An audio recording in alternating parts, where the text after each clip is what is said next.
అమ్మ మనం సీడ్స్ తింటాం కదా, మన పొట్టలో మరి మొక్కలు వస్తాయా? రావమ్మా. సరే కానీ సీడ్స్ గ్రో అవ్వాలంటే ఏమేమి కావాలో చెప్పు. Soil, water, sunlight. Very good. So మన స్టమక్లో సాయిల్ అండ్ సన్లైట్ ఉండవు. అలాగే స్టమక్ అనేది ఫుల్గా డార్క్గా ఫుల్ ఆఫ్ యాసిడ్స్తో అండ్ ఫుడ్ ఎప్పుడు కాన్స్టెంట్గా మూవ్ అవుతూ ఉంటుంది. So stomach is not a right place for a seed to grow. అమ్మ మరి మన సీడ్స్ తింటే ఏమవుతుందమ్మా పొట్టలోకి వెళ్తే?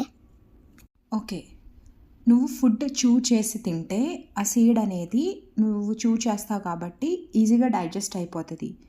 లేదంటే నువ్వు సీడ్ని చూ చేయకుండా మింగేస్తే ఆ సీడ్ అనేది ఫుడ్తో పాటు మన మౌత్ ద్వారా స్టమక్లోకి ట్రావెల్ అవుతుంది.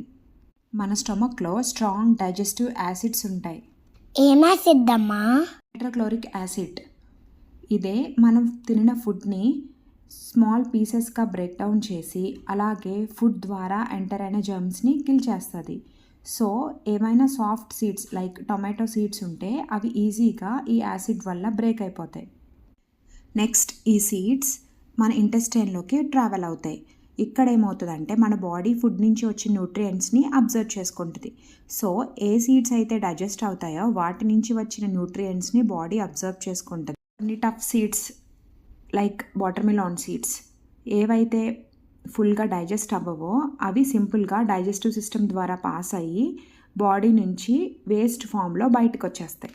సో మనం ఏదైనా సీడ్ని మింగితే అది ఎయిదర్ డైజెస్ట్ అవుతుంది, ఒకవేళ డైజెస్ట్ అవ్వకపోతే బాడీ నుంచి వేస్ట్ ఫామ్లో బయటకు వస్తుంది తప్ప మన బాడీలో సీడ్ ఒక ప్లాంట్గా మాత్రం గ్రో అవ్వదు. థ్యాంక్ యూ అమ్మా, I love you. Stay curious and subscribe for more amazing discoveries.